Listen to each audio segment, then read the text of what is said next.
और इसका फॉर्मूला मुझे याद नहीं, लेकिन मैं ज़रूर जानता हूँ, ये आपको मयूरेश जी बताएंगे कि टेट्राफ्लोरोइथेन किस काम आता है और इससे क्या क्या फ़ायदे होते हैं। तो मयूरेश जी, ओवर टू यू। एसआरएफ और टेट्राफ्लोरोइथेन।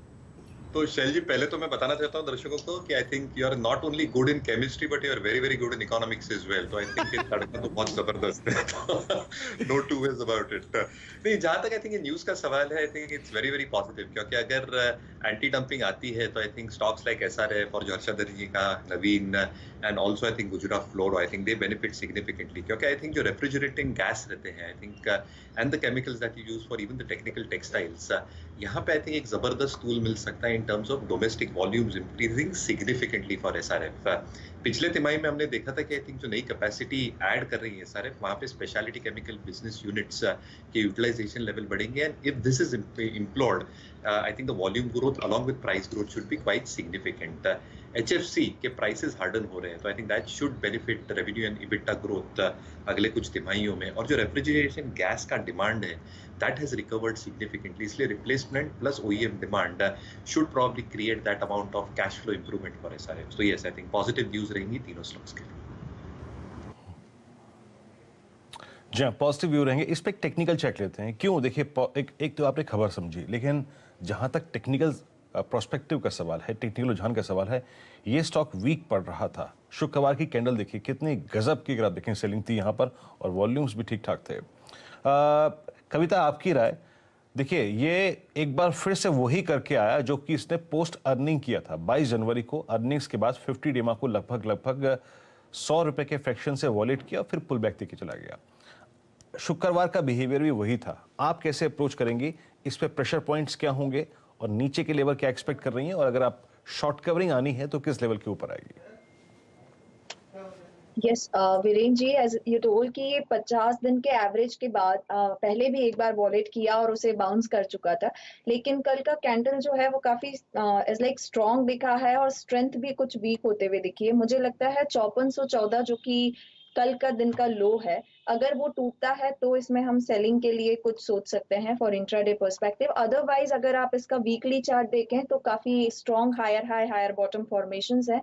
तो पोजिशनली तो मुझे लगता है 5200 के ऊपर जब तक इंटैक्ट है तब तक इसमें बाय ऑन डिप्स का अप्रोच रखना चाहिए, बट इंट्राडे पर्सपेक्टिव से अगर सेलिंग करनी है तो 5400 के नीचे ही करेंगे कल के दिन का लो जब टूटता है, देयर आफ्टर ओनली।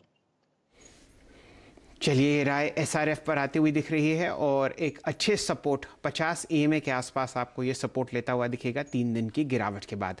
ये तो बात हुई हर्षदा जी एसआरएफ की। और बताइए कौन कौन से इंपॉर्टेंट कंपनीज हैं स्टॉक्स इन न्यूज में आज के सत्र के लिए? आज कुछ और खबरें रहेंगी जो इसी एंटी डंपिंग ड्यूटी वाली खबर से जुड़ी हुई रहेंगी।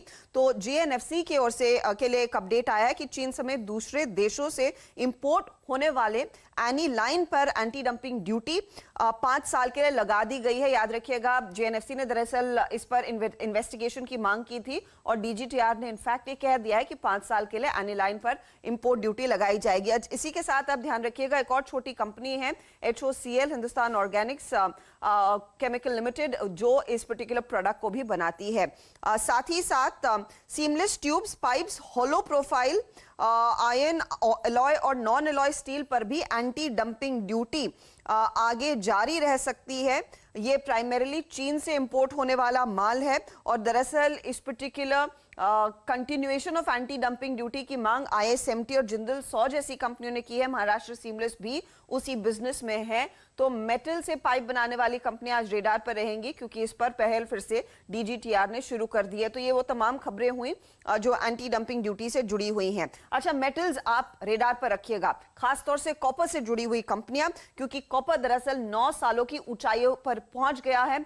$9,000 प्रति टन के लेवल्स के पार कॉपर कारोबार कर रहा है। तो हिंदुस्तान कॉपर, हिंडाल्को, वेदांता, दूसरे मेटल स्टॉक्स वैसे भी इस खबर के चलते रेडार पर रहेंगे। मुथूट फाइनेंस ने दरअसल अपनी सब्सिडरी, जो होम फाइनेंस बिजनेस की सब्सिडरी है, उसके लिए एक आउटलुक जारी किया है। एक प्रेस रिलीज में उन्होंने कहा है कि कंपनी प्लान कर रही है कि नए साल FY 21-22 में दरअसल 700 करोड़ तक के होम लोन्स वो डिसबर्स करने की स्थिति में होगी। साथ ही साथ अपने ऑपरेशंस को सदर्न इंडिया यानी कि दक्षिण भारत में भी फैलाने वाली है। डिमांड अच्छी है और उसका फायदा कंपनी के हाथ लगता हुआ जरूर दिखाई देगा। टोरेंट पावर हाईएस्ट बिडर के तौर पर निकल कर आया है। जो प्राइवेटाइजेशन होने वाला है पावर डिस्ट्रीब्यूशन कंपनी का Dadar and Nagar Haveli, Daman and Diu वाले एरियाज में 51% हिस्सा इन्होंने लिया है। कुछ रिपोर्ट सजेस्ट कर रही हैं इस 51% स्टेक के लिए इन्होंने कम से कम 555 करोड़ रुपए का खर्च भी किया है। दूसरी तरफ नारायण हृदयालय करीब $100 मिलियन निवेश करने वाला है केमन आइलैंड्स में अपनी कैपेसिटी को एक्सपैंड करने के लिए। यहां पर एक नया हॉस्पिटल खोलने का भी कंपनी का इरादा है। जागरण प्रकाशन बोर्ड बैठक होने वाली है अगले हफ्ते मार्च 2 तारीख को। ये दरअसल बायबैक पर विचार करेंगे उस पर्टिकुलर बोर्ड बैठक में। आरती इंडस्ट्री की ओर से अपडेट ये है कि यूए बेस्ड इनकी एक सब्सिडरी थी पिनिकल लाइफ साइंस LLC, उसका कामकाज बंद कर दिया है, उसे वाइंड अप कर दिया है। NTPC इन्होंने सक्सेसफुली कमीशन कर लिया है 5 मेगावाट का कैपेसिटी वाला प्लांट, तो वो स्टॉक आप रेडार पर रखिएगा। एविएशन, होटल और मल्टीप्लेक्स स्टॉक्स आप रेडार पर रखिएगा क्योंकि फिर से महाराष्ट्र और कई दूसरे राज्यों में कोविड के केसेस बढ़ने लगे हैं।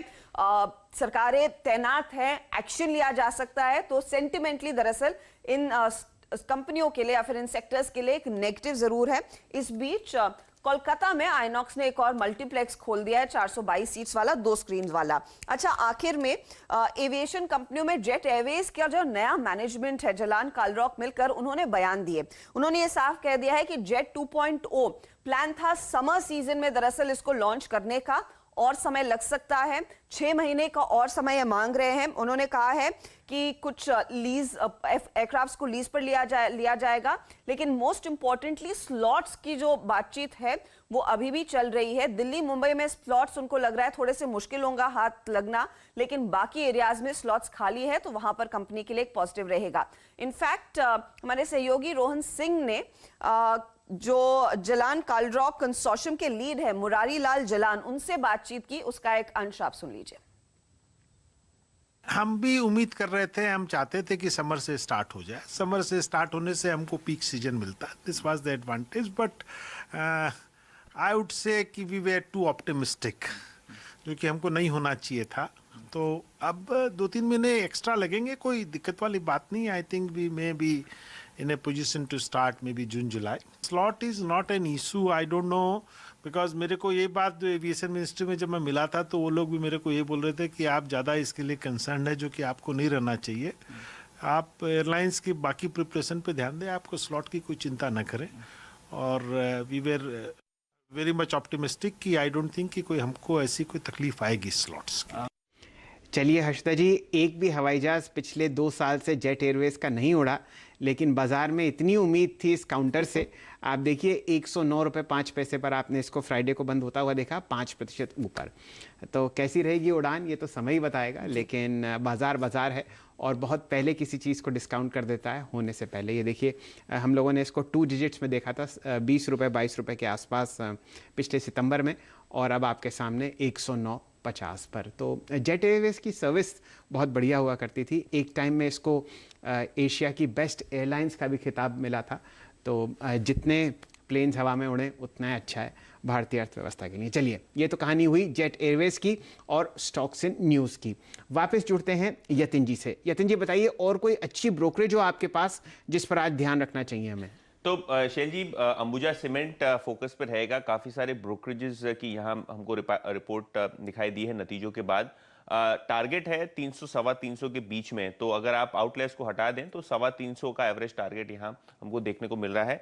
जहां तक कि अंबुजा सीमेंट का सवाल है, यहाँ CLSA का 300 का टारगेट है, मॉर्गन स्टैनली का 325 का है और गोल्डमैन सैक्स का 320 रुपए का टारगेट है। सभी ब्रोकरेज का कॉमन पॉइंट ये है कि जिस हिसाब से अर्थव्यवस्था बढ़ रही है, जिस हिसाब से ग्रोथ की उम्मीद है, सीमेंट शेयरों को फायदा होगा, खास करके अंबुजा सीमेंट को, क्योंकि इनकी प्राइसिंग काफी स्टेबल है, कॉस्ट कटिंग के द्वारा मार्जिन भी इनके बढ़ के आए हैं। और जहां तक कि वॉल्यूम ग्रोथ का सवाल है, नई कैपेसिटी एडिशन से ना ही वॉल्यूम ग्रोथ होगा, बट मार्केट शेयर भी कंपनी का बढ़ता हुआ दिखाई देगा। तो जहां तक कि अंबुजा सीमेंट का सवाल है, ब्रोकरेजेस की ओवरऑल बेसिस पे उम्मीद ये है कि चौथी तिमाही के नतीजे भी अच्छे आएंगे और आगे चलते हुए कंपनी का प्रदर्शन अगले 1-2 सालों के लिए काफी अच्छा से स्टेबल माना जाएगा। वैसे यतिन जी, हम लोगों ने ऑलरेडी अंबुजा सीमेंट्स को एक